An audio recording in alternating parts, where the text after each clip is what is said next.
Bowling Green is one of those that you just can't help but root for, given what their story's been over the last season. Coach Connor Rogowski carrying on what Jamie Ruffner started. Yeah, certainly. They had a great start in the Cold Turkey tournament recently. They went 3-1, played very well. This is a team that coming off a terrific run in the playoffs last year with the overtime game winners that they picked up, and then they pushed St. Francis, the team that ended up winning the state, Matt, to in a great game.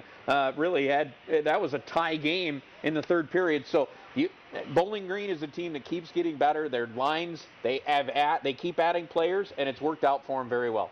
They have a game breaker in Luke Johnson. You remember two overtime goals in the state playoffs. So Luke Johnson's a game breaker, but Casson, Clausen, these guys are some offensive players, and don't forget Powers. So BG's a team that they can light it up offensively. We'll see how they can do defensively. I'm not sure I like Sudlow in net, but I'm not sure if defensively they have enough. It's going to be some high-flying games, I think, with BG. But they're going to be, I think, in the middle of the pack and on the wrong side of some of them. You know what, though? Remember the fact that Powers didn't play in that game against St. Francis in the district. So, and they still push St. Francis very well. So they definitely have the talent to do it. The question is, as you said, can they hold up defensively all throughout the season?